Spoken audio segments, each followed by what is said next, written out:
Hello, and welcome to the Full Send Half Mast Podcast, episode number 34. I'm here with Tom. We are the Dega Boys. Today is Tuesday, September 12th, and we're here to talk about racing. How are you doing today, Tom? Oh, baby, I'm ready. Heck Talk yeah. about some racing. We had some great Ready to races go. this weekend for sure. We had the WEC, their second penultimate race there, second to last of the season for the World Endurance Championship there at Fuji for the 6-hour race. We had Indy and Indy NXT, their final season finales there at Laguna Seca, as well as all NASCAR Series, ARC, Xfinity Truck, Xfinity at Kansas. We'll talk about those as the playoffs are going on. We got a bunch of news to share with you. Again, a lot of silly season stuff to go over. And then we'll also preview the races this weekend, which are the ARCA, Xfinity Cup, and Truck, all the NASCAR Series again this weekend at Bristol, as well as IMSA's back this weekend with the Pilot Challenge Series and the WeatherTech Series, the Indianapolis Road Course, as well as the Formula One Singapore Grand Prix. We'll also go over our NASCAR Fantasy, our infamous Driver and Bonehead of the Week segments, as well as our Fantasy and Radioactive picks for the week. But before we get started here, we're going to get a quick word from our sponsor. W Energy Blends, introducing NeuroFactor, an all-natural coffee cherry extract to help fuel you with energy, laser focus, and fast reflexes, providing concentration with important aminos and vitamins without the crash that ordinary canned energy drinks just cannot provide. Try amazing flavors such as Dragonade, Dub Sludge, Galaxy Grenade, and my personal favorite, Beach and Peach. Buy the starter pack today, including 2 flavors and a shake cup, for an extremely low price. Follow the link in the description below and use promo code DAGABOYS for 10% off of your order. Thanks to Dubby for their continued sponsorship of the Daga Boys broadcasting. All right, we're going to get right into here with the news. So earlier this week, John Hunter Nemechek was announced that he is signed with Legacy Motor Club for 2024. I don't think this is much of a shocker. I think everybody saw this one coming a mile away. I mean, am I right? I mean, Oh yeah. expectations? Expectations? I mean, he's Uh, rookie. We don't put expectations on rookies. What do you think he's going to do next year? I mean, with Toyota? No, man. It's Toyota and new team. I mean, I don't know. Can we expect it to be like a 23-11-esque first season? Yeah, I don't 'Cause know. that wasn't too hot, wasn't it? I mean, it was pretty. Not. I don't know. I with a partnership they're gonna have with Gibbs, it can't be too bad, right? Yeah. I mean, the only thing that gets me is it's still Petty, still on the name somehow, somewhere. Yeah, you're right. Still in the building. So we'll see. But that got announced. John Hunter Nemechek, Legacy Motor Club 2024. Also, David Malukas signs with McLaren. I know Tom has been super high on Malukas all season long. What are your thoughts on him going to McLaren, dude? Okay, look. Malukas is a great driver, has great talent. I don't like McLaren at all. I think Zach Brown is one of the biggest clowns in the racing industry, and I think that his son Lando Norris isn't much better, and I think it just taints the whole organization when it comes to any type of racing now. I just feel like, who cares anymore? I just feel like that, they're not really looking out for their drivers. If I was Malukas, I would definitely, I would definitely be looking out for myself more than anything. I just don't think that McLaren really cares about their drivers. Yeah, I mean, that's a great point. I mean, I think I said this off stream to you. I'm a huge fan of their driver lineup. I think Rossi, you can't vote against Rossi. Pato is just an exceptional talent. Now we got Malukas, who is a rising superstar. I mean, the driver lineup's good, just clownery in the McLaren camp. But also in the IndyCar sphere here, a potential all-star race in the IndyCar series in 2024 at Thermal Club in California. I mean, how about this? This sounds awesome. Heck yeah. It's like a NASCAR-style $1 million event, all-star race. This is going to be some must-watch TV. I think this is a great move by IndyCar. Yeah, it is. It is a great move. NASCAR has their all-star race, and IndyCar is now, I mean, you could basically say it's their all-star race, except everybody gets to go, but, there's only 26 cars. Yes. So, yeah. Whatever. It's still cool. We're finally getting something like an all-star race in the IndyCar series. This needed to happen years ago. Right. So, but nonetheless, better late than never, right? But I think overall it's going to be awesome. It's going to be a great experience, and I'm really, really, really excited to see how those cars race at Thermal Club because we used to test there all the time. I think the biggest thing with this race, though, is as long as they get the format right. Because we know NASCAR, with their all-star race system, they just put too many gimmicks every year, and it's a new gimmick, a new gimmick. Yes. If they don't do gimmicks and they invite what I think should be winners only, the all-star race literally should be a winners only club, right? If you won a race, you get locked in, and then maybe, I don't even know if I feel good about them doing like a qualifying race or anything to get in. I think it really should just be maybe like what NASCAR used to do with the All-Star race used to be winners get in, past winners the All-Star race get in, and then like they had the shootout, which was pole sitters, like fastest guys at Daytona, and they kind of just messed all that stuff up and changed it and put all these gimmicks in it, and they took away the nostalgia or the award to being in the race because it's an honor to be an All-Star, right? Like in most other sports, to be an All-Star, you got to be a selected, and in racing, the only way to really do that is either through like a fan vote-esque thing or by winning races. You got to be an all-star to be in the all-star race. So, I mean, that's my only hurdle is if they can get the format right. So, we'll see. We'll see. I'm excited for it. I think this can be some must-watch TV. I'm stoked. 2024 has turned out to be great. I mean, a lot of these announcements, and we'll get into those here more in a second, but it's shaping up to be another great year of motor racing. Probably one of the best years yet. So, I'm excited. Yep. Also, in the IndyCar sphere, rookie Marcus Armstrong is signed full-time to run for Ganassi next year in the number 11 car. Ganassi, I know you were telling me off stream, Tom. Ganassi's lining up here, man. They're going full send here to become a powerhouse in the IndyCar series. This is exciting news. And they've got the best driver to ever hit the track in IndyCar, Scott Dixon, teaching these young drivers. And look what it's done for Palou. He's absolutely dominated this year. He had a fantastic run last year, and the year before that, he was champion. So, I mean, obviously something's working there between Palou and Dixon. Why can't it work between Armstrong and Dixon? And I just think that whatever program they got going on works, and it's going to work with Armstrong and Ganassi. We're going into an era now where, well, we kind of have been in an era of Ganassi dominance, but it's going to get,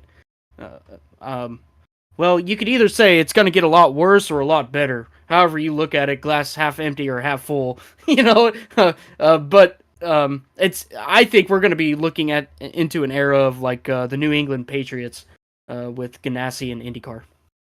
Yeah, I would agree. It's right now is an exciting time to be an IndyCar fan. I think the future is super bright for this series, and I think it is growing. And the way we've seen Big Daddy NASCAR here in America, how they've been doing, I think IndyCar might be taking a couple steps towards becoming the premier auto series in North America. And I think it's an exciting time to be an IndyCar fan. I'm stoked for what's here to come, especially with Ganassi. I mean, now they got Dixon, one of the greatest of our generation in IndyCar. Now they got Palou, who's just tearing it up. Now they're bringing in a strong rookie with Armstrong, and then they got Ericsson, who's a proven winner. This is a good, exciting time for Ganassi. Yep. Also, one more thing with the IndyCar, we have DHL sponsored Grosjean this year is exiting Andretti. Your thoughts on what might happen with that whole deal? So I think there's two options here. I think the DHL is either going to stay with Grosjean, and wherever team he may go, I'm suspecting he's going to go back to Dale Coyne. There's an open seat there with Malukas leaving. It's kind of a no-brainer. He's already been racing or he already raced for Dale Coyne. He left Dale Coyne for a better opportunity at Andretti. Didn't work out, so I don't think there's any burned bridges there at all. I don't think so. But DHL could be going there with Grosjean, or I think, and there's been rumors that DHL is going to Ganassi. So I don't know how true those rumors are, but nonetheless, I think you should take it into account with how much of a powerhouse Ganassi has turned into. And why wouldn't you want to invest money into that rather than Andretti? Right. Yeah. No, I'm with you 100%. I think that going towards the Ganassi thought there is probably the way that's going to be looking. My racing fan part of me wants it to go to Grosjean. I want to see Grosjean go back to Dale Coyne and build something there, because we've seen how much they've improved this season with Malukas behind the wheel. I think I don't think Grosjean's a worse driver than Malukas. I would put them pretty much even tier at this point of their careers here in IndyCar. I think we might have something there. I don't know. We'll see. We'll see. All right, now on to NASCAR news. This weekend, Daniel Hemrick, he is in the playoffs for the Xfinity Series, but they have announced that he's going to be racing in the 10 car for the playoffs. So he's going to be going for the double whammy for the Owners' Championship for the 10, while going for the Drivers' Championship in the 10. So very interesting move there by Colleague. We've seen this in the past, like last year with the Cup Series, with moving Bubba Wallace over to 45 to run for the Owners' title there when he was not in the Drivers' title. Now they're going to try and get two birds with one stone here with Hemrick. Unfortunately, I just don't think this is the driver they need to put their money on to get anything done for him here. So, interesting move. Also, another big thing got announced today. He's back, baby. Lyle Gregson is back, baby. He's reinstated by NASCAR. And in his statement, a little bit of foreshadowing maybe, saying that he is excited to get back to the top level of NASCAR and race for a good team. And I don't know. What are your thoughts? Where does Lyle go next year? Well, what seats do we have open? We've got the 31 is open. The AJ Allmendinger has kind of hinted of going back to the Xfinity Series. Asterisks on next to 16 for sure. Yeah, but possibility of those two cars open. I mean, what else do you have? You know, possibly a ride open at SHR, but we've also heard that SHR might be downsizing, so that might not be a possibility. But Penske's done; they got their lineup. Hendrick's got their lineup. Trackhouse has got their lineup. Joe Gibbs has got their lineup. Yeah. I mean, 2311's got their lineup. Legacy's got their line. I mean, there's really nothing else other than those Colleague cars. So, I mean, the way he worded his statement, it sounded like he had something in play. And we know he's also racing this weekend in a late model race. Is that right? This weekend. So I don't know if he was hinting towards that or hinting towards Cup. It sounded like Cup racing, but I could be wrong. But I mean, really, again, the only two cars open are those Colleague cars. I would think. Yeah, the only other one besides the Colleague's car that might potentially be an opportunity is that Rick Ware, because they got that 15 and 51 every year, seem to be a revolving door of drivers. Maybe they want to go with two full-time drivers next year and throw Justin Haley and Gregson in. So we'll see. I know that whatever happens, I'm getting my Lyle Gregson gear for next year, and I'm on it, man. I want this redemption tour, baby. I love it. I want to. Yeah, actually, be a Gregson you bring up a fan. good point, because I wonder if he burned his bridges with Chevrolet. Yeah, that's my question too, because there's no way him and Jimmy are in good standing. It seems like, but I'm hearing. But yeah, what does Chevy think of this whole deal? I mean, they took a chance on Larson again, so maybe That's true. They aren't super scared to run away from it. I don't know. It's interesting. We're just gonna have to wait and see. Yeah. I just hope something materializes. Gregson, man, Redemption Tour 2024. Here we come. All right. And then one more NASCAR news here before we get into race reviews from this weekend is NASCAR announced that they're bringing stage cautions back for the Roval race. This is the worst thing I've heard all week. This when I heard this news, I was devastated, man. Devastated. NASCAR takes 5 steps forward and then takes 10 steps back, man. Not more stage cautions, less. You had something here, man. I don't even know what to say, dude. It's Big Daddy NASCAR. It's all there is to it, man. Big Daddy. I'm devastated. I don't care. Devastated. And it's terrible. Their excuse was we want consistency in all playoff races. What isn't that a double negative? Because we've had no cautions on stage cautions on road courses all season, so now you're gonna do it in the like. It's because Chase Elliott couldn't get that freaking fuel number at Watkins Glen. That's why. It completely eliminates that issue now, and William Clyde Elliott can get his damn win this year because everybody's so mad can't get a fuel number. You can thank Big Daddy NASCAR. Big Daddy NASCAR. This is sad. I was really hoping that we were learning something from these road courses with no cautions, that we're going to apply that to some ovals, and looks like they just aren't going to do that at all. They're going back to the manufacturer cautions. Oh, Also, did you see that the restart zone? They changed it Again? They're going through the. It's like the fourth time this season. They're going through the final chicane, and the restart zone is through the final chicane. Oh, goodness gracious, man. So we're going to be seeing a lot of cautions there, too. We're changing pit lane entrances in Atlanta. We're changing restart zones at all these tracks. We're extending it, shrinking it week by week. Like, what are we doing, man? Like, we can't find any happy medium. It's because this is the problem, right? Like you said, it's these William Clyde Elliott Jr. fans who have all of the say in everything NASCAR does. They literally, their excuse was, oh, we need to keep it consistent, and then we're taking fan feedback. Which fan out there is calling for more cautions that are manufactured? Like, that ain't a fan, bro. That ain't a fan, bro. I don't know what to say. They aren't listening to the Dega Boys. I know that for a fact. That's for sure. They don't shout us out. They use our stuff, and then they don't listen to what we say. They goes in one ear, out the other, and they continue doing the same. We could go on for hours on this. We'll move on. Unfortunately, that's what we have, the world we live in.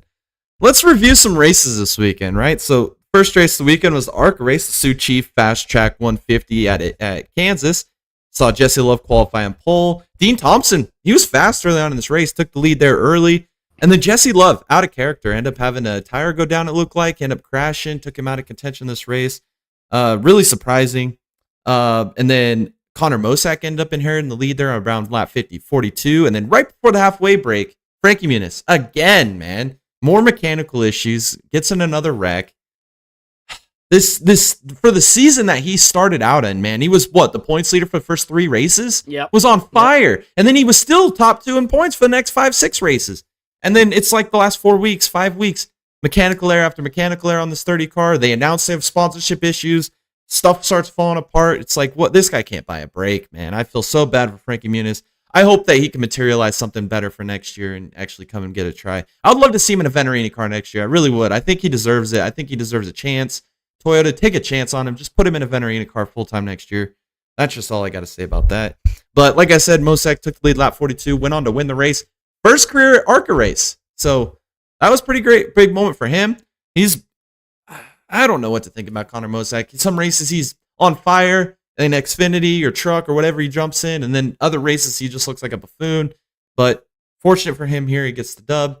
And I guess the biggest surprise is Jesse Love. I mean, it doesn't win this race. I mean, that breaks a streak. I feel like he's having just an insane season. So see if he bounces back this weekend. We'll have to wait for the end of the podcast for the predictions for this weekend.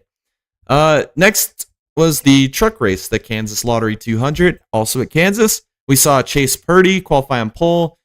Sanchez took the lead early, ends up winning stage 1. Hocevar ends up taking the lead there, stage 2, ends up going on win stage 2. And then we had a caution with 7 to go with Rajah Caruth and I think it was Tanner Gray. Ended up having a little issue there, and it set up one of these insane finishes, man. One of the best finishes of the year we've seen in the Truck Series. This is like some old school Truck Series finishes, like we saw back in the 16 to 18 era of trucks, where just insane finishes. We had Heim, Eckes, and Zane Smith, all 3 wide, battling for the win at the end of this race, and just pulling sliders on each other, sending it 3 wide. It was fun to watch. And Christian Eckes. Yep. Where's this guy been? He ends up taking the dub here. Was dominant earlier this year. I mean, this guy was looking like the championship front runner first 6 races and disappeared. Just disappeared off the face of the earth. Wins this race, locks himself into the next round of the playoffs. And unfortunately, by doing that, Matt DiBenedetto, I'm going to nominate him driver of the week. He did not make it to the next round of the playoffs, but his effort, he finished P3 in this race. He heads in a must-win situation. Did everything he possibly could, comes up short, finishes P3, gets eliminated from the playoffs, and then as well as Matt Crafton, which was kind of a shocker to me. I would have thought he would have got out of the first round. This guy seems to always find a way to at least get out of the first round, and he gets eliminated as well. So we're down to 8. 8 guys left in the Truck Series playoffs. We got 4 races to go, and the start of this next round is this weekend at Bristol. So we'll talk about that here more in a minute. Is there anything else you want to add to the truck race, or I pretty much cover that? No, it's pretty much covered. That ending to the truck race was just insane. It was bar none the best finish this year in the Truck Series. Yeah, I agree. It was insane. If you guys didn't catch it, go back and catch it. The Truck Series used to be the best series in NASCAR, and it's kind of Yeah. evolved now where the Xfinity has taken its place. And this race really kind of solidified what the Truck Series used to be and what it was all about. So it was really fun to watch. Also, Saturday was the Xfinity Kansas Lottery 300, also at Kansas. We saw Justin Allgaier qualify on pole. We had a little bit of shenanigans there at the beginning. We had a lap 1 crash with lights, and then we had a lap 20 crash with Weatherman and Mayer. My question is, who the heck was the cameraman on this crash, man? For real. We were watching the grass grow in the middle of the infield, and there's a freaking wreck happening on the front straight. That was insane. I couldn't believe it. It was wild. I was trying for the Crash Compilation Club. I'm trying to clip this to put it in the video. I'm like, how do I, like, whoever watches this a year or two from now is going to go back and like, what the heck happened on that wreck? There's no footage of it, dude. You just see the car sliding, and then they got one on board from somebody, and you could kind of see it happen, and then it's like a rear view on. It's like, what are you doing, man? Like, terrible camera work on that one. Shoddy camera work. That was bad. So hopefully they get that fixed for the next race. But Nemechek goes on to win stage 1, goes on to win stage 2, dominant performance. And then we had a big wreck here late. This is the mantra of Allgaier, right? Gets involved in a wreck here with Sammy Smith and Brandon Jones. Brandon Jones, like I mentioned, must-win scenario. Gets involved in this wreck. I don't know, man. I don't know what to think about Allgaier. I really don't. One every week he looks like the best driver, head over heels over everybody, and he just can't find a way to win. Something happens mid-race with the best car and just can't find a way to win. I don't know what's going on with that Allgaier team, or I don't know. Who knows? I don't know. Who knows? I feel like that's just some of that junior motorsports shenanigans again that we're seeing. Yeah. I don't. It's disappointing, really. Because he is the fastest car on track almost 100%. week in and week out. Or almost every week in and week out. And then, I don't know. I mean, obviously, John Hunter Nemechek was fast, but, like, let's be honest here, Allgaier could have challenged for that win. Oh, 100%. It was him or Allgaier were going to win this race. Those were the best two cars all day. And those were the only two. They were pulling away from the field. That's how good they were. It's just again, just the Allgaier issues. Like I mentioned, Brandon Jones gets involved in this wreck. He was able to rebound, though. And late in this race, we had another caution with Raja Cruz. He just had a really bad day. I don't know what happened in this race. He was just struggling. It was unfortunate. But Nemechek wins the race. And Brandon Jones, I believe, came home P2, P3 at the end of this race. I believe it was P2. He was trying so hard. He was like 7 seconds behind Nemechek, so you needed a caution late. Never got it. He was in a must-win, like I said, to make the playoffs, and unfortunately wasn't able to. But notable, Parker Kligerman made the playoffs. He did everything he needed to do. He went out and got stage points. Didn't have any mistakes on pit road. Finished P4 and secured his spot into the playoffs. Riley Herbst fell apart and choked away. PK makes the playoffs. But was that surprising, though? Like, let's be honest here. Riley Herbst is not anything this year other than a Monster Energy sponsorship. I mean, let's be honest. That guy hasn't been able to do anything all year. And, you know, the last time that the 98 car was competitive was with Chase Briscoe, and he was just lighting the world on fire in that car. And then he put Riley Herbst in it, and it's gone. That might be an SHR deal or something. I don't know, but I am pretty confident that if you put Chase Briscoe back in that car, it'd be winning. I agree. I think this has got to come down to one of the biggest end of the season collapses. I mean, he top 10'd the hell out of the field all season long. Gets to the last 5 races. He had like, a 45-point buffer going into Road America. And from Road America on, they just found ways to eliminate themselves from the playoffs. I mean, that's all there is to it. There's no one to blame besides the team. It starts from the top to the bottom. The guys building the cars, to the team that shows up to the track every day, to the crew chief, to the driver, to the pit road crew. All of it was just an absolute colossal failure of a season at the end here, coming down the stretch. But at the end of the day, that's what makes championships, right? Finding consistency. I don't think Parker Kligerman lucked his way into this. I think it was he found a way to outpoint Herbst to make the playoffs. And that's the storyline here. Parker Kligerman and that team persevered with lesser equipment and were able to beat an SHR car to make it into the playoffs. Phenomenal job. Alrighty, so the NXT Firestone Grand Prix of Monterey Race 1 doubleheader this weekend for Indy NXT for the season finale. Rasmussen basically has this title wrapped up. His only contender for the title, though, qualified on pole, Hunter McElrea. He qualifies pole. We had a caution lap 18 with Louis Foster crashing his season. He's either running up front or wrecking. That's just there's no other difference between Louis Foster this year. Just a terrible season for him. Unfortunate. Then we had multiple cautions there late with like cars going off track, debris. But the major caution here that this guy gets nominated Bonehead Move of the Week, Nolan Siegel. He's running up behind Jamie Chadwick and he's going to the outside to make the move to pass her. And he never moved far enough and he just ran right into the back of her. Like, can't explain it, dude. Can't explain it any better than that. Probably the most accurate depiction of that wreck. Right there. If I'm Jamie Chadwick, man, I am angry because like she gave him a lane and a half and he ran her over. She saw him coming. She's like gave him the space and it was bad. And Nolan Siegel's a good driver. We've seen what he's done this season. He's won races. He's competed up front just about every week. Ran the 6 hours to Glen and gets a dub in his first ever IMSA start in an LMP2 car, and then comes out and looks like a fool here at Laguna Seca. But that's just a precursor to what's to come, and we'll talk about that more here in a minute. But Hunter McElrea ended up going on to win the race. Rasmussen finished P2, so he secured the championship right there in race 1. So, like I said, I felt like he was going to secure the championship race 1, and then he was going to be relaxed and win race 2 is what I picked. And that's exactly what happened. We saw Rasmussen qualify in pole, and goes on to win the race and the championship all in one weekend. Phenomenal season by Rasmussen. I mean, head over heels, the most consistent driver. He had that one incident at Road America that looked like it was going to cost him the championship where he was down to his teammate Siegel by a couple points, wrecked out of that race, and he fell like 30 points back. And after that, he just turned up the wick and just had race after race after race of consistency. Well-deserving champion. And could we potentially see him in IndyCar next year? We'll see. Be interesting to see. Next, we'll talk about the 6 hours of Fuji for the WEC. So I believe, if I'm not mistaken, you picked the Van Wall car and I picked the number 8 Toyota to win this race. The number 7 Toyota qualified on pole. Lap 1, turn 1. Just shenanigans. I think all of them basically missed turn 1, went off track. This allowed the Penske Porsche to take the lead. They led for quite a while here in this race. The big storyline, though, in the GTE class was the Corvette trying to secure the championship there in GTE.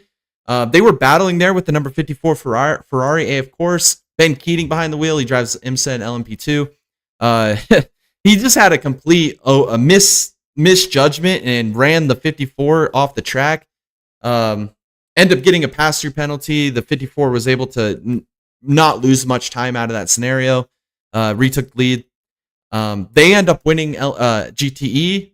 Then we also saw the number 41 WRT car win the LMP2 race. And then the number 7 Toyota end up going through the field there late in the race, passing their teammate, the 8 Toyota, end up passing the number 6 Porsche Penske. They end up going on to win that. But to note, Corvette, even with Ben Keating doing a boneheaded move, running that guy off the track and getting the penalty, they still end up taking the GTE championship with one race to go. So that's pretty exciting there for Corvette to win GTE. And then the battle for the championship. We'll go over the points real quick. We got one round remaining. And right now we're looking at Hartley, Hirakwa, and Buemi. They are currently your points leaders. 15 points ahead of the number 50, or of their teammate, the other Toyota, the 8 of Lopez, Kobayashi, and Conway. And then they're 31 points ahead of the number 51 Ferrari with Guidi, Giovinazzi, and Collado at 31 points behind them. So one race to go, 31 points. That's probably a far shoot for the Ferrari, but the battle between the Toyotas, that's going to be heated up. As long as they finish the race on the podium, I think they pretty much got the championship secured. I feel like there's no way they can lose it. They got it in the bag. Yeah. Yeah, that's good. So one more race to go, and I think that's in November, the 8 hours of Bahrain. So we'll see that here in a few weeks. All right, next is the IndyCar race, the Firestone Grand Prix of Monterey. I could run through this race with you guys, but I feel like there's only really one way to describe this race, and it was absolute carnage. This looked like a NASCAR race through and through. I was trying to depict who was going to be the bonehead of the week, and there's about 8-9 drivers in this race that could have easily been nominated. I mean, am I not correct here? Like this, You're correct. 100%. 100%. I go for it, dude. I have no words. This race was like the epitome of like an F2 race. I mean, it was just like, look, we had a brand new racing surface. It was so sticky. And, I mean, we even got a new lap record. Lundgaard ran the fastest lap this weekend ever recorded at Laguna. So these guys just had an incredible amount of grip, and everybody was just taking and no giving. You know, and it really just created a Baku-esque F2 race. It really did. I mean, it was just insane. These guys were just, like, I don't know, they got some sort of secret hidden sponsorship from NASA and was using their rockets to go into turn 1, or, you know, North Korea probably wanted a hand in it and put in their rocket program going into the, turn 2 there with Callum Ilott and Colton Hurt. I mean, you guys just have to watch the race. It's insane. It's insane. It was like they listened to our YouTube video from our special event video that we made, where everybody's gonna have a bag on their head and stuff. These IndyCar drivers watched that video and they said, "Hold my beer, watch this." They said, "Bet, watch this." But Scott Dixon ends up winning this race. 3 wins this season. What was it with like 4 races to go? He hadn't won a race. Everybody was like, "Is he ever gonna win this season?" And then he goes out and wins 3 of the last 4. Insane. I mean, he ain't slowing down one bit, man. That's awesome. But yeah, if you guys, by the way, the best IndyCar driver ever. Oh, 100%. And you guys have the opportunity to witness it every weekend. Yeah. And for a couple more years to come, I feel like. I don't think he's slowing down one bit. I mean, insane. If he can get off to a start better than he did this season, I think he can win another championship next year. I really do. Yeah. He's in the right equipment, right car, right team. I mean, he's going to have to beat his teammates. I mean, I think that's what's going to come down to. We'll see if Penske turns up next year. I don't know. We'll see. But yeah, good stuff for Dixon. Ends the season on kind of an interesting note. I mean, I don't know. It was just weird. It was just a weird race. Like, it would probably be easier for me to like name the guys that weren't involved in an accident than it would be everybody involved in an accident. It was hilarious to watch. It was hard to watch because we don't see this in IndyCar. This isn't what IndyCar does, man. It was like you said, it was an F2 Mazda Miata MX-5 Cup combo race here. Might as well throw a little bit of Michelin Pilot Challenge Series in there too. It was insane. Alrighty. Well, with that being said, I mean, there's no points to go over here. I mean, Plo won the championship last week, so we'll just move right on to the Cup Series. The Cup Series, Hollywood Casino 400, the second race of round 1 here, round of 16 at Kansas. We saw Christopher Bell qualify on pole, and then Truex, lap 4, had a tire go down, hit the wall, DNF'd out of this race. Your thoughts? I think it's criminal.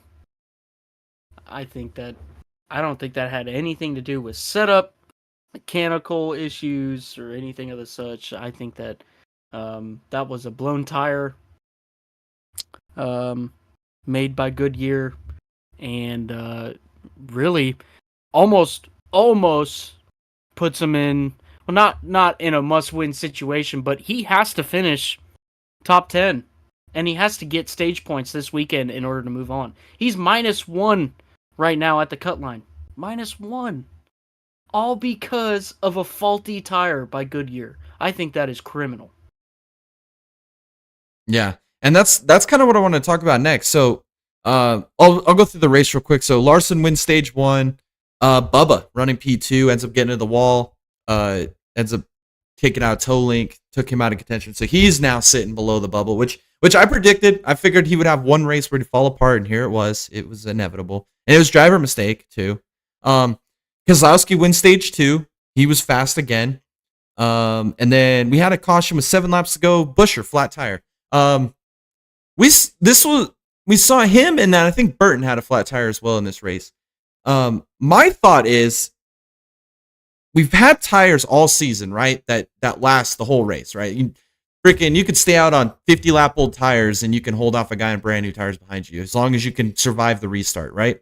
I think this Goodyear actually, besides the Truex one, I think that was I think they made 800 tires for the weekend, and that just happened to be the one bad tire they made end up on Truex car to start the race. Unfortunate there. But other than that, I feel like they did a great job on building the tire for this weekend. You saw these tires actually meant something. You saw the fall off. You saw a little bit of strategy played into it. I mean, I remember that one restart when about 9 of them stayed out there before the end of stage 2. They faded. I mean, Elliott was the only one to maintain the track position. That's because he was the furthest front of all 9 of them. You saw Larson just drop to the back. There's a couple other guys up there as well that just faded instantly. I think Chastain was one of them. Bowman was one of them. I don't think it was Byron. There was a couple of them. But anyway, they all fell back right away. Tires actually showed to mean something in this race. And I think with the couple flat tires that we saw in this race or the tires that were going away, I think it was these teams. They've been so aggressive with their trimming these cars out for speed that they've been banking on these tires lasting forever, and Goodyear finally built a tire that wears, and they were not prepared for it at all. And I think NASCAR threw them a little bit of Goodyear threw them a little bit of curveball this weekend and really kind of changed it up. So unfortunate for guys like Burton that crashed and Buescher that crashed off tires, but and Truex. Yeah, but those guys ran 40, 50 laps before their tires blew. That's true, and that's the way it should be. That's the way it should be. And, well, if they go outside of the parameters of the tire, then they're the ones risking it, and that's completely fine. Right. I feel like what you said, this lap 4 deal, I mean, it wasn't even lap 4. He was witnessing it on the freaking start of the race. Yeah.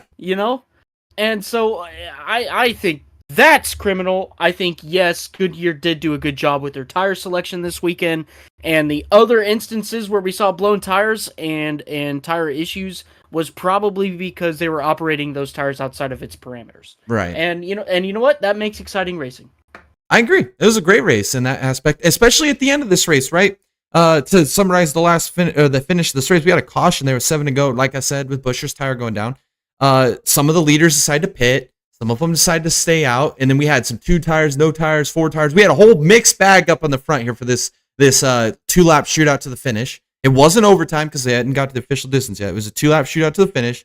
And in the past, this season, if you were to stay out there on 2 tires, if you could survive the restart, you won this race, right? We saw this with Jones and Logano up front. They stayed out, 2 tires on this. I think Logano actually stayed out, and then Jones went 2 tires. They're up in front of this field, and they weren't able to hang on to the lead. They survived the restart, but tires meant so much that on 2 tires even, they couldn't even stay on the front. And Reddick does a fantastic job on the restart, takes the lead, goes on to win. And I called it. Didn't he take 2 tires though? No, he took 4. Reddick took 4.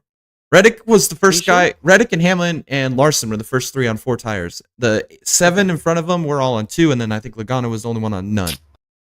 I gotcha. Yeah. I thought Hamlin was the first one with 4 tires. No, maybe he was, but he took the outside line and Reddick took the inside. So yeah, it probably was Hamlin. Okay. Yeah. But regardless, I mean, the 2 tires and the no tire call by Logano and Jones, it just didn't work out. That was the end goal, right? It's a gamble, but not a winning strategy. yes, you have to give it to Logano's team though, because they were running 15th. Yeah. They stay out and then they finish 3rd. Yeah, insane. Or was that Eric finished 3rd? Eric Jones finished 3rd, which I'm going to nominate him as driver of the week because that call. They knew they didn't have a winning car. They had a top 5 car, and they finished top 5 is where they should have won. But they like I said, it was a gamble to take 2 tires. It's always been a gamble to take 2 tires. This is the first season we're taking 2 tires. It's no longer a gamble, and they gambled and nearly made it happen. I mean, that's the point of taking 2 tires. It's a gamble. You're banking on getting a good restart and just maybe hanging on long enough to win the race, and it didn't work out. And that's the way it should be. And I think Reddick and Hamlin had the 2 best cars, and one of those 2 cars won. And they had to start 4th row on the restart. So, just awesome race, I thought. So, so Reddick wins. I called it. I said Reddick was going to win this race. I said it's going to be the 3rd time in the last 2 years the 45's won at that track with 3 different drivers now. I mean, If I'm one of these guys in the lower series, I'm trying to rent a race for one race in 45. I'm going to Kansas. Yep, exactly. Heck yeah. But, it looks like we got Ryan Matheson. What's up, Dega boys? You guys rock. Heck yeah, man. You rock too, man. Thanks for coming out tonight. Hopefully we aren't boring you to death. Hell yeah. Just over here ranting and raving. Oh, man. Alrighty, before we get into the driver of the week and bonehead of the week and then the Cup Series points, I just want to make a quick announcement that this weekend, Saturday night, starting at 7:15 Eastern Time, we're going to go live, watch party. You guys voted on it in the poll for September. We're going to be doing it. We'll be right here live on YouTube, watching the race, live reactions. Come check it out. Come watch the race with us. Drink a beer, have fun. We're going to have a good time. You don't want to miss it. All right, we'll go over driver of the week, bonehead of the week, then we'll go over the points real quick leading into Bristol. We'll kind of set it up for you. So driver of the week this weekend, I got to give a shout out to Tony Breininger. We had a comment the other week. This guy said, I know that Haley Deegan's not that big of a talent, but I don't know where you're getting your stats and stuff for Tony Breininger and why she's so good. Right here, baby. This is why. Right, if you haven't been paying attention, she's been doing this all season. She's been in top 10 all season. She goes another truck race, finishes top 15. I don't know what to tell you, man. I don't know what to tell you. She has got a smaller sample size than Haley Deegan, and she's out driving her. And this is what we've said. This is the most talented ARCA field we've seen in the last 5-6 years. This field is stacked. And you'll see that this weekend. The field this weekend at Bristol is insanely stacked. And look what she's doing. And this finish that she had last weekend, that's not out of the ordinary. That's not a one-time deal. This is every weekend we're talking about. And then, like what you touched on, she goes and jumps in a truck, and she finishes ahead of Deegan. Yeah. I mean, she's not even full-time, bro. She's not even raced. She's raced, what, 2 races in the truck series? Yeah. Or was that her debut? That was her debut. I don't even remember. Yeah, it's your debut as a top 15. It's still better. It doesn't matter. Well, the thing is these people are just ignorant because they don't watch the ARCA series. They don't pay attention to the ARCA series. They hear Jesse Love, William Swallich, Luke Fenhaus, Andres Perez, Jack Wood, Connor Jones. They hear these names. They don't know who the hell that guy is. And then they go out here and try to compare. You don't watch the ARCA series. These are good drivers. This is a stacked field in the ARCA series this year. This is the best ARCA series we've seen in 6 years. If you're not watching it, what are you doing? Watch the damn ARCA series. It's the best. It's insane this year. It's great racing. And if you watch it, you would understand how impressive Jesse Love has been this season. Like what he's doing this season is absolutely insane. Like he is beating talent that is miles ahead of talent that we've had in the last 4 or 5 years. I could go on over the ARCA series for hours, but that's just the way I feel. P3 for Tony Breininger. Awesome job. Driver of the week for sure. Going with that same trend, I nominated Matt DiBenedetto. The effort he put to try and make this next round in the playoffs with being in that big of a hole, it comes on P3, just 2 positions short. What a drive, man. What a drive. What a Chad drive by Matt DiBenedetto this weekend. Did everything he possibly could. I don't think he could have done any more. There's nothing to hang your head about on this drive. Driver of the week for sure. And then also, I'm going Eric Jones. He was top 5 car all day long. Pulls a bold strategy out to try and sneak a win out. Just came up short because, like I said, it's a gamble on 2 tires. Still comes home P3. Great job by Eric Jones. Great job by Legacy Motor Club. What happened to them the first 26 races? They've let that all go behind them. The last 2 weeks, they've just turned it up. Good to see. Love it for Eric Jones. Bonehead move of the week, like I said, Nolan Siegel running over Jamie Chadwick. That was the most un-Nolan Siegel thing I've ever seen. I hope this doesn't become a trend. I hope this is just a one-off, but that was just bad. I'm also going to nominate Ben Keating for running over the number 54 Ferrari. I think they had more pace than that Ferrari. Still midway through the race, get a pass through, racing them for the lead. I don't think it was called for. Lack of judgment and awareness by Ben Keating. And he's a great driver, too. I really think he's a great driver. It's just really lack of awareness. It's going to nominate you as Bonehead of the Week. Sorry, man. And then for IndyCar, I could have put about 15, 20 guys on this list. I'm just going to nominate the whole series. I mean, we just saw an absolute... I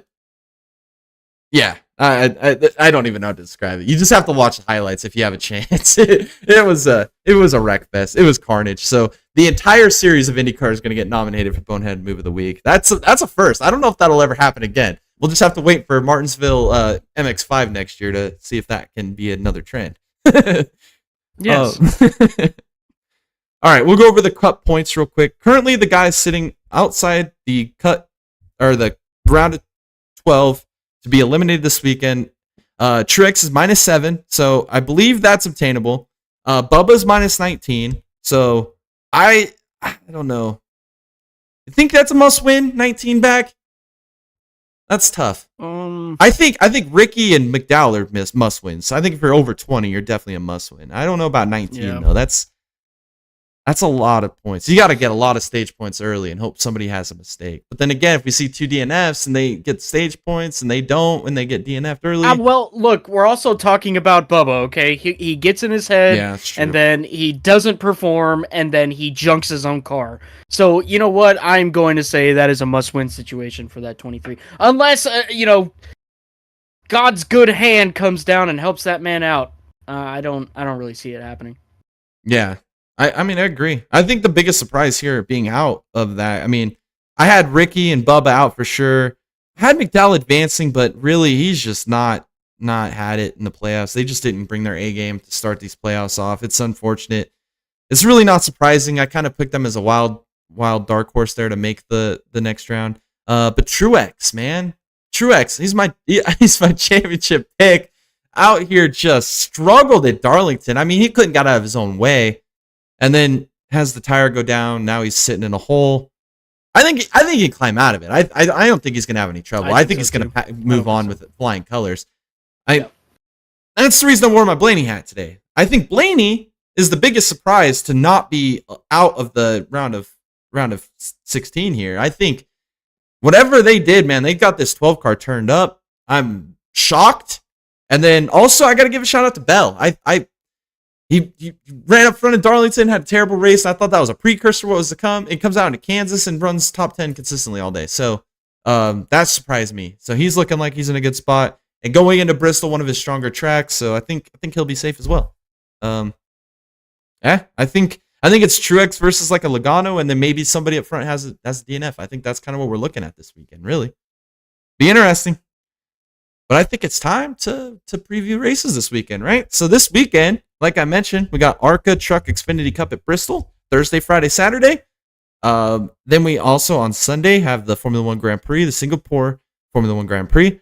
And then we have the IMSA Pilot Challenge Series on Saturday, and then the WeatherTech Series on Sunday at Indianapolis Road Course for the Battle of the Bricks, baby. Let's go.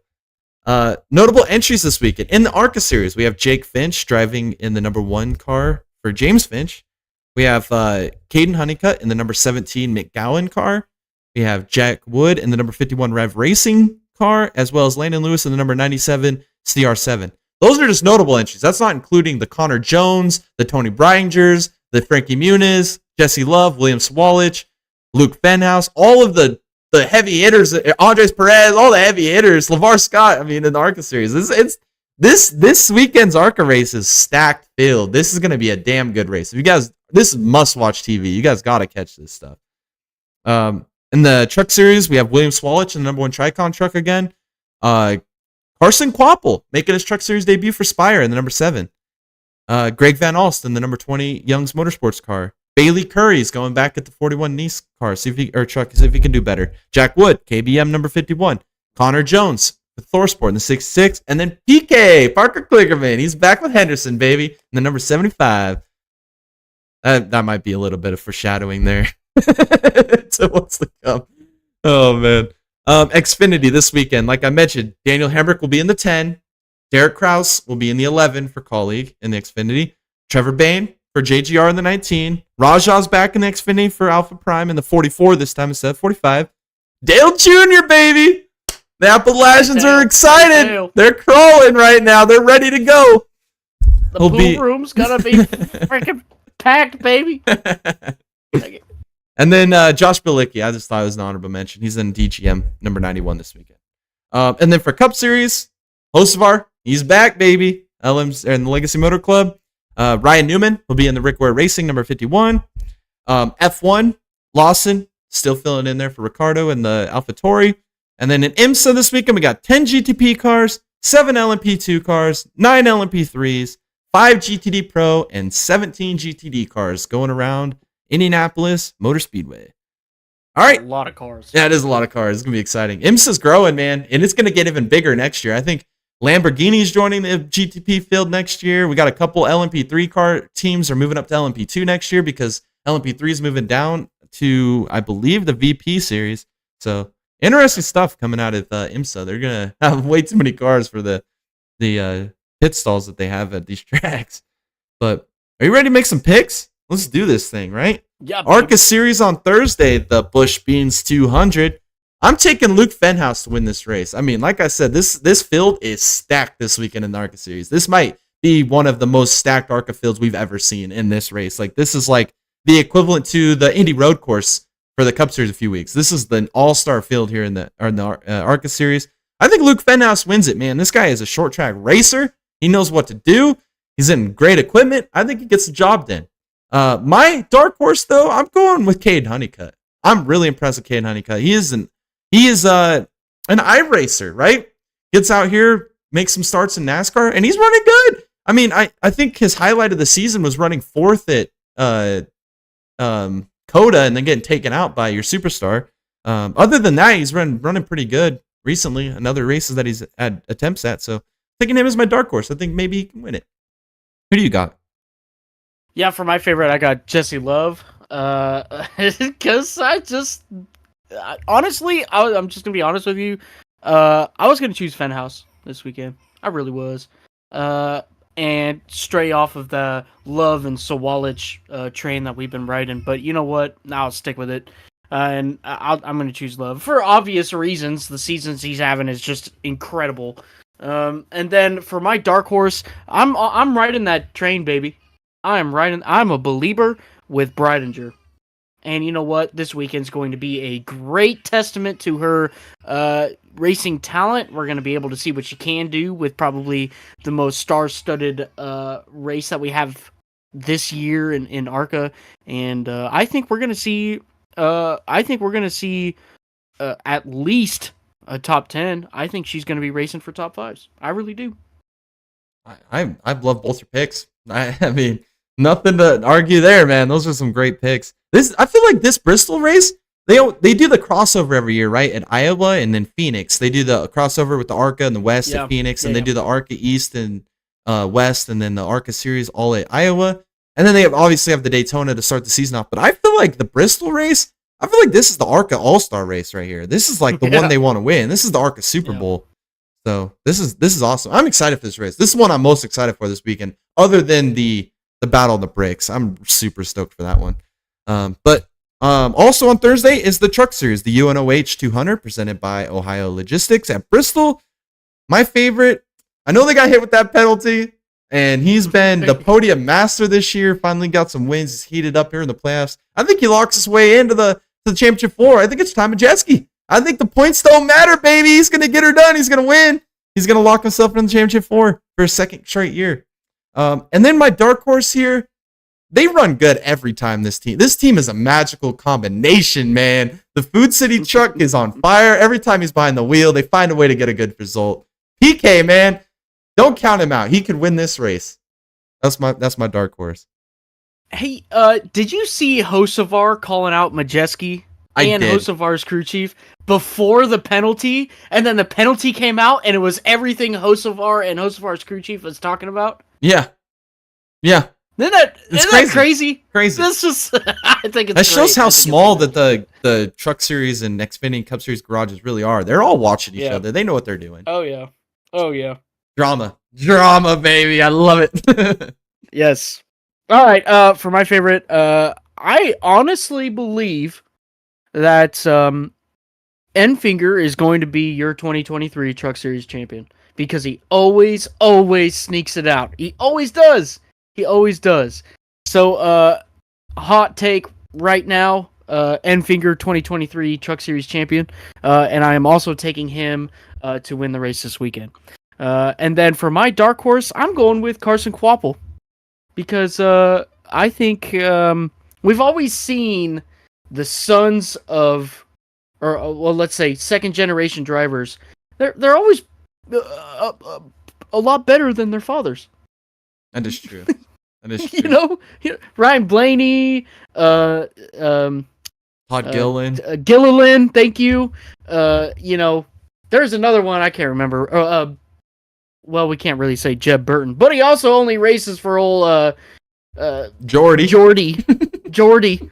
So I don't think that's a good comparison, but I think we can expect a lot out of Quapple. I really do think we can. I like how your favorite is to win this race is the guy you think's gonna win the championship. Same. That's why I picked Majeski. He's my favorite to win the championship. That's why I picked him to win. That's good. Now you guys know there's a little bit of insight who we think is gonna win the truck championship. Take note, Yeah, baby. I think they're both going to be in the Final Four regardless. I think it's going to be them too, and I think Hocevar is going to get there, and I think Heim's going to be there as well. So that's my bold Final Four prediction. What about Zane Smith? I don't. Gonna make it? I think it's Hocevar, Heim, Majeski, and Enfinger. That's a hot take, but that's what I believe. That's what I believe. Heck yeah. Alrighty. So next is on Friday, the Xfinity Series, the Food City 300. One old Dell Jr.'s racing in. My favorite this week, I'm taking Trevor Bayne. I think he's been so dang close to winning one of these Xfinity races last year and this year with Gibbs. He's been running up front every one of them, just finds a way to lose. I think he figures it out. This is one of his best tracks historically in NASCAR. I think he wins it. I think Trevor Bayne gets the job done this weekend. Gets another Xfinity Series win.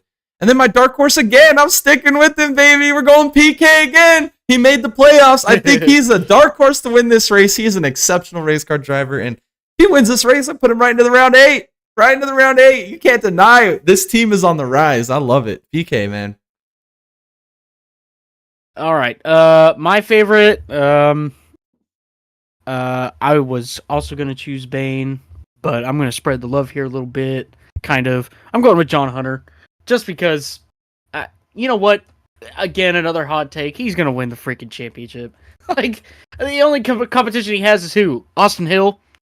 Yeah, he's maybe Allgaier up a little bit. Figures it maybe out. Allgaier, if their junior motorsports counterparts can stop wrecking each other. Right. If Allgaier could just finish where he runs all day, then he's a shoo-in for the Final Four. Yeah, that too. That too. I mean, damn. Yeah, I'm gonna go John Hunter. And then for my dark horse, I'm gonna go out on a limb here, and I think that this is a good track for Jeb Burton to come out here, avoid carnage, and get a really good result, and help in his ventures in the playoffs. There you go. That's about it. No, nothing wrong with that. I'm with you. Like you said, second generations are always better. So I like it. All right, and then Saturday we'll be here live on YouTube, baby. Watch party, 7:15 Eastern time. Come check us out. Watch the race and then listen to us while we rant and have a good time talking about the race. But it is the final race of the round of 12. We're gonna see 4 drivers' championship hopes get shattered. Who will it be? My pick to win this weekend, though, I wanted to do it, man. That's why I wore the hat. I've got all the faith and confidence in Ryan Blaney right now, but I can't do it. I can't do it. If I pick him, he's going to wreck, and he's going to eliminate himself, and I'm going to be disappointed that I cursed him. So I'm going Keselowski. I think this is the safe pick here. I think Keselowski's going to win this race. He should have had it last year. Had some issues there at the end. NASCAR kind of screwed him out of that win, to be honest. Go back and watch it. They really did. I watched it earlier today just to refresh myself. Yeah, just unfortunate for Keselowski. But I think he gets redemption. I think he gets back to victory lane. I want to see it. I really do. I think Keselowski wins. And then, like I said last week and the week before, every dark horse I take for the rest of the season is going to be a non-playoff driver just because I'm doing it as a personal goal for myself. I think Ty Gibbs is my dark horse. I don't know. I don't think he wins, but I think he'll be competitive, and maybe, I don't know. We'll see. What do you got? All right, for my favorites, I got Kyle Busch. I think this is a perfect opportunity for him to steal one. We all know the Bushes are the kings of Bristol, so it could absolutely sneak one out this weekend, I think. So I'll go with Kyle Busch on that one. And then my dark horse, because I really want to see it really, really, really bad, is for Michael McDowell to move on to the next round. So I'm taking him for my dark horse. And we've seen speed out of that 34 car, or mainly just Michael McDowell at Bristol in the past. So I'm not shooting down the fact that he's going to be slow, because I do think he's going to be fast. I think that the biggest obstacle that they're going to have to overcome is self-inflicted wounds and carnage. So if they can get past that, I absolutely think that 34 car, with a little bit of sprinkle of luck there at the end of the race, they could win. But they are in a must-win situation, and they got to do everything they can. The pressure is there, and we've seen this team choke pretty freaking bad at Watkins Glen. And, could we see another Watkins Glen at Bristol? Yes, we could. That pressure is not going to help them. But nonetheless, I am hopeful that 34 car can move on. I got an interesting take on that. So I think the pressure might be off on them. And hear me out. Like, reason I say that is they're not racing for points, right? If they were, like, say in Truex's position 7 points out and they're racing for points, I feel like that's where the mistakes happen. I feel like right now they got all their chips, they're all in. I think they're gonna go as bold as hell. They got nothing to lose, right? You don't win, you're not making it anyway. You have to win. Yeah. No pressure. Let's just put them all in, go all in, and let's see what happens. Let's do it. I like that. I just think that this it's the small mistakes, like too many pit boxes before you enter your pit, like that penalty that he got at Watkins Glen, or what was that, equipment failure, or equipment left the pit box. He had 2 pit issues there at Watkins Glen, right? I'm pretty sure. I don't know. Whatever it may be, I just think that's the weakest link is their pitting. And then obviously at a race like Bristol, you're gonna have to avoid carnage. So I don't. Yeah, I agree. They got all their chips in one basket. They have to win to move on. I just don't feel like they're prepared, because they really haven't been in this. Well, they were in this situation 2 years ago, but not as good of a chance to move on. I think they're in a better position now than what they were 2 years ago, but still, I don't know. It's still a big hole. Well, it's gonna be fun to watch. We'll be here live on YouTube, so come watch it with us, guys. It's gonna be fun. We'll see if McDowell, we'll see if Truex, we'll see if any of these guys below the cut line can pull a rabbit out of their hat and make it happen this weekend. And then Saturday, the Pilot IMSA battle on the bricks. We're not gonna make picks on this race because it's the Pilot Series. Anybody can win. It's literally the F2 Mazda Miata MX-5 Cup all wrapped into one. You just don't pick them. All right. Sunday, the Formula One Singapore Grand Prix. You know what? I was gonna take Verstappen. No, I'm just messing with you. I'll take him Verstappen. I was gonna say I'll take Joe or something, but you guys would be laughing at me. I don't want to do that. So Verstappen wins easily. And then I'm gonna go with Albon again. Whatever they've been doing the last few weeks, Williams has found speed. I'm really impressed with what Albon's doing. A podium's coming. I don't think that's out of reach. I think he's going to get a podium one of these weeks. You just can't be running 6th, 5th, 6th every week and not find a way to get a podium. I think this is the week to do it, maybe. I don't know. Putting my basket, or my eggs in that basket. I think it can happen. Yeah, man. Albon and Williams has been a match made in heaven. When he was at Red Bull, I mean, he was okay in the Toro Rosso car, but when he went to Red Bull, it was a disaster. And then he comes to Williams after a year break or something like that, and he's lighting the world on fire. But anyways, great pick. I was going to choose Albon, but I got a better pick. All right, so Verstappen, obviously, for favorites. We really shouldn't even be doing favorites for F1, you know? because we're just gonna. We should just take 2 dark horses every week. That's what we'll do for the rest of the season. We'll take 2 dark horses. Just kidding. But anyways, you know what? For my dark horse, I'm gonna take Bottas, and the reason why I'm taking Bottas is one, okay, he's raced with Mercedes around this racetrack and has done great races here. He has that experience, is what I'm trying to get to. The experience around this racetrack is almost means more than racing talent around this racetrack, just because of how small the racing surface is and how technical the corners are. They almost change the track every year by small increments. I mean, the amount of experience that Bottas has for this race is definitely going to put him in a position that will help him in the final results. And honestly, that Alfa Romeo car has been getting a lot better throughout the year. They're getting speed, and I would not be surprised if we go and see Bottas in Q3 this weekend. Honestly, I would not be surprised. Dang, I'm already hyped, man. I'm excited now. Yeah. The qualifying in Formula 1 this year has been more entertaining than the races. I don't know if you guys have been watching, but the qualifying this year is insane. It's entertaining to watch. Guys do you think are going to make it to Q2, get eliminated in Q3, and then guys you think are going to make it to Q3, get eliminated in Q2. It's like, what is happening, man? It's crazy, dude. Crazy stuff. Old one says, great to see you back, Tom. Missed you. And yes, you guys rock. Love your content. Thanks for not... I can't read that. Oh, discussing or dissing on Bell, like that Jared kid. Well, we'll see what Bell does this week. It's nice to be back. I've been sick for so long. I'm feeling pretty good now, so it's good to be back. Heck yeah. Yeah, and that Jared kid. Yeah.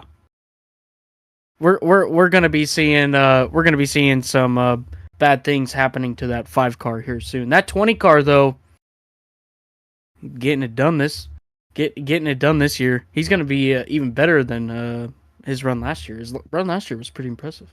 Yeah, I'm impressed by Bell. I will have to admit it. I am really impressed with Bell. I did not expect this. I thought he was a first round exit, and he is.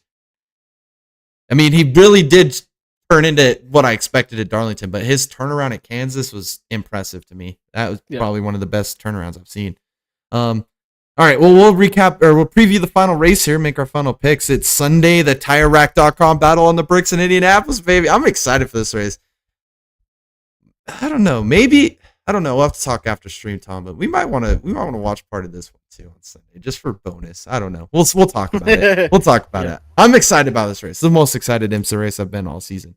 On my pick this weekend, they've kind of been the I don't even know how to put it. They've been the wrecking car of the field. I mean, they can't stepchild. Yeah, they can't survive a race. They've got their head over heels one of probably the fastest GTP car out there. I mean, week in, week out.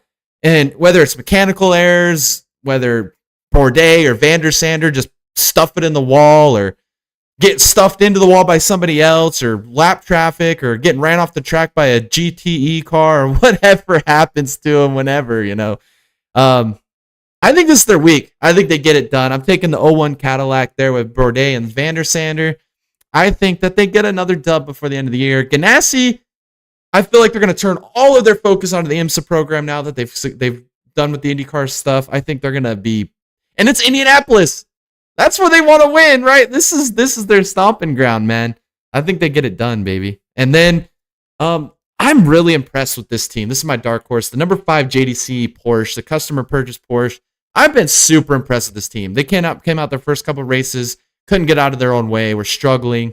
And then the last race that they had, they were able to compete. I mean, they end up, I think, finishing like P4, P5 by the end of it, which isn't great in the grand scheme of things with 10 cars. But I mean, from where they started at the bottom late in the season, they don't have the factory support that the manufacturer teams have. And their driver lineup's good as Mike Rockefeller and then Tijman. I think that they're on the rise, man. And maybe a podium this weekend. Optimist thinking here for JDC. That'd be awesome. Who do you got, Tom? Okay, I'm obviously gonna go. I'm not gonna share the love here. I'm gonna go with the 01 Ganassi Caddy as well. Just because Bourdais, man. He's a hell of a racer. Probably one of the best our generation has seen, for sure. I'm willing to put money on that. Sebastian Bourdais, probably one of the best racers our generation has ever seen, other than Scott Dixon. But I will always whatever racing series that Bourdais is in, I will always choose him as my favorite, just because I'm a huge Bourdais fan. So, anyways, that's what that. And then for my dark horse, I'm gonna go with the 6 of Penske Porsche with Jaminet. And I don't know. We were talking about this before the stream. There's not a lot of underdogs to choose in this GTP class. So, which is fun, right? Honestly, it's so diverse. Yes, like, there's so many different winners this year. It's insane. For sure. I just have a hard time choosing a dark horse, but nonetheless, I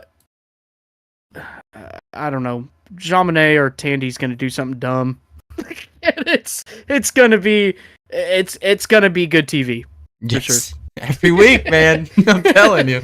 They either finish P2, P3 or win, or they're either in the garage. Yeah, like a Louis Foster. Yeah, it's like Louis Foster. It's funny. Alrighty. Those are our picks for this weekend. Cannot wait. Make sure to tune in, like I said, to the watch party on Saturday. We'll be here for the Cup Series race. But it's time to do our fantasy picks, man. All right, for my lineup, I kind of went all over the place with my lineup here. I went Harvick because I think he's going to advance, and I think that this is a race for redemption after some of the shenanigans that's played out the last few years here at Bristol. Keselowski, obviously, for winning. I'm taking Blaney. He's impressed the hell out of me in these playoffs, and I think he's a potential challenger for the win here. I got to take Buescher. He won it last year. Teammates of Keselowski. I think those Fords are going to be fast. I put 4 Fords right there. And then I kind of just, like I said with picking the Indiana XT races last week, you just take a dart and you just try to throw it at the triple 20. You might hit the triple 20. You might hit the single one. I'm throwing Ricky Stenhouse Jr. out there, man. If I'm trying to throw a triple 20, I'm taking Ricky Stenhouse Jr. on my fantasy lineup because he's either going to do really good or he's going to do really bad. There's no in between with this guy. So I'm just taking a chance this weekend, baby. I need to find a way to get some points to get into this fantasy. I'm losing right now to Tom. So, yeah, who are your 5 drivers, man? I'm curious. All right, I got Hamlin, Truex, Bell, Byron, and Harvick. I think that the Toyotas are just going to be stupid fast, like what we've seen in the opening 2 rounds so far. And I'm choosing Byron just because I think Byron's going to turn up Bristol, and then with Harvick, with the experience and the and the history that he has at Bristol. Look, the 4 car is really hard to choose for me, and I'm going to tell you why. The only thing that's holding that 4 car team down right now is Rodney Childers. That team should have 2-3 wins this year if it wasn't for Rodney Childers. And I will put that on my gravestone. Rodney Childers, the only way that team will win in 2023 is if they fire Rodney Childers. Again, I will put that on my grave. I agree. I mean, you're spot on with that statement. The worst performance of any crew chief this year award goes to Rodney Childers. Yeah, 100% agree. 100% agree. It's almost sad at this point. It's a hard pick for me. Look, I'm still up in the air with my 5th pick. I might just go ahead and put a blindfold on and throw a dart at a driver's board or something. I don't know. I'm purely going off the fact of the previous runs that he's had at Bristol, which are pretty good. Top 10s almost every race. So, I don't know. I threw him on there just for the heck of it. I did. That's it. I really did. Heck yeah. I'm really confident in Harvick. Which leads me to our first pick. We got Harvick v. Truex. I'm taking Harvick over Truex. I really am. I know Truex is going to be up there to win this race, and he's gonna point his way in. It's inevitable. He's going to get stage points, going to finish top 5. It's just going to happen. But I think Harvick's going to finish better, and I think he might just win this race. But again, it's all going to come down to strategy and who's the guy sitting on the box. So I'm taking Harvick over Truex. putting my faith in it. See if it happens. Yeah, I think that's a very bold choice there, Jay. Very bold. I like it. I like it. I like bold, you. baby. I like commend bold. you. It's fine. I wore my Blaney hat today. That's bold. But I'm going Truex over Harvick. They're gonna Gibbs is gonna do everything in their power to get that 19 car to move on, and I think that's they're not gonna choke at all. I think that 19 car. I honestly think that 19 car is gonna win this weekend, and I'm willing to put money on it. He's not getting eliminated. I hate these people are building it up like he's gonna win the championship. Just give him some time, dude. Like just relax, calm down, get off the edge. We're not Chase Elliott fans or whatever. Just calm down. It's all gonna be good for Truex. Don't worry about it. Alex Madden in the chat, he said, "What's up?" Or he says, "Hey, mofos, what's up, man? How are you doing, dude? Hey, just hanging out, giving our fantasy picks."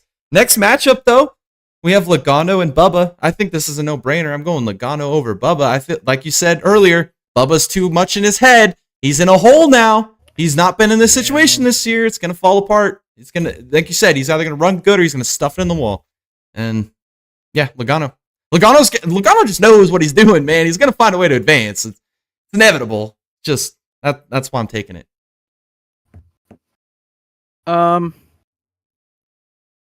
Look, I don't know. I think this is a good matchup. I think this is a very good matchup. I do not have faith in either driver, okay? Zero whatsoever. I just went out and chose the 23 over the 22 because you chose the 22 over the 23. And I want to make that points gap increase between the two of us. Dude. My fantasy is selling me every week, man. I am falling so far below the line, dude. It is bad. Yeah, I mean, you probably are right. I'm just taking a chance. And then the next one is Busher over Bell. And I hate to say this because I've been pumping Bell up and Blaney up all podcast, but I'm taking Busher over Bell. I am this weekend. Bell's going to be all right. He's going to advance. No panics there either. But I think Busher gets a better finish at the end of the day. I really do. Look, Busher's has been on such a good roll lately, but man, you cannot deny the Toyotas. I'm going with Bell. I'm going Bell over Busher. There it is. I like that we're going different here. I think we haven't had one the same yet. Nope. We know it's playoff time, dude. We're trying to beat each other in fantasy. We're trying to make some bold picks. All right, the next one, I have to do it. I still think Kyle Busch versus Blaney. I think Busch is going to finish higher, but I got the Blaney hat on, dude. I've got all the faith in Blaney this weekend. He's not going to let me down. I had him as a first-round exit, and he has proven me wrong this round. I can't just bail on him now that he's been doing this. So Blaney's going to beat Busch this weekend. I'm taking it to the grave. Well, I got Kyle Busch winning this weekend, so I'm going with the 8 over the 12. And I think, like I said, the Bushes own Bristol. All right. The Kyle Busch is going to sneak one out this weekend. There it is. There you have it. Alrighty. So next we'll do our Radioactive of the Week segment. Like I said, if at the end of this podcast, put this poll out. If you can guess which driver said this one, you will get a shout out in next week's episode. We did not get anybody that guessed last week's, so no shout out here. But this one's easy. I spoon fed this one to you guys. You guys should be able to guess this one. The Radioactive of the Week quote is, "Yeah, I had one slip and now I'm blank wrecking." You can guess which driver said that in the post after this podcast. We'll get a shout out next week's episode. So make sure to get up ready and comment there. Keep checking the community page. With that being said, that will do our episode. I'm going to hand it over to Tom here because we got some great stuff coming. We got a lot of live streams coming up here in the near future. So Tom, let's hit it, man. Yeah, buddy. So tomorrow starts our race seasons for Nexus. So we're going to be streaming again Wednesdays, Thursdays, Sundays, and Mondays. So make sure you guys tune in for that. Tomorrow we are live streaming. We are going to be doing some Gen 6 Cup racing at Kansas, 133 laps for our season opener but our second race, which is next week, we're going to Bristol, baby. 175 laps. Make sure you guys come to that. You guys are going to be seeing some of the best drivers in the business on iRacing, duking it out for all of these laps. These guys just push it every single lap. It is a great time. Come on out, hang out with us. That's Wednesday. Thursdays we got our short track series. We got that going on. We'll be going ahead and starting that next week. That will be next Thursday. So stick around for that. Our Sunday schedule, though, that starts this Sunday. We're going to be running some GT3s at Indy Road Course. That's going to be pretty fun. We got lots of new drivers, lots of new guys, lots of new faces, lots of new talent. Again, best drivers in the business on iRacing, going ahead and duking it out. Going to be going to Indy Road, so make sure you guys hang out for that. Now, on Mondays, we're going to be doing some cool stuff there. This is our Fun Around and Find Out series, September 18th, which is next Monday. We're going to be doing some Pro 4s, Pro 4 off-road trucks. We're going to be taking them to some crazy racetracks. We're going to be starting out with Wild West and then Crandon Short, and then we're going to be going to the Long Beach, Daytona Dirt, Bark River, Chicago Street Course, Wild Horse, and back to Crandon Full. So, a lot of cool stuff coming up. We're still going to be doing our watch parties, right? We're still going to be doing our podcast. So make sure you guys join in for all of that. We're going to be giving you guys a lot of great content, not only from our podcast side, but from our broadcast side as well. We are just ramping up. We are going to be hitting this hard for the rest of the year. Lots of content coming your guys' way.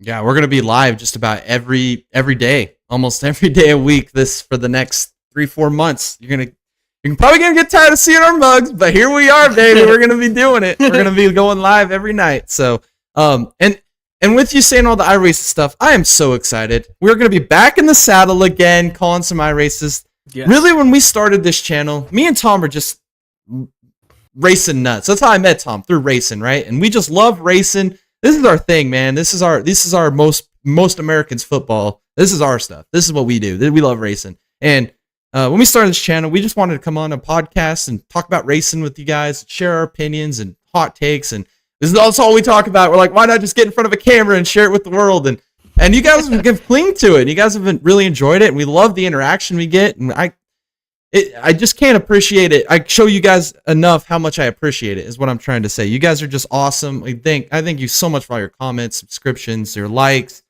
It just helps out so much, and it keeps me motivated to keep doing this. We put a lot of hours in every week on all of this content, and when you guys give us a little thumbs up or click the little subscribe button down at the bottom or leave a little comment, it makes us feel good. Whether it's right, wrong, or different to agree to your opinion or not, I love the comment anyway. It just makes my day.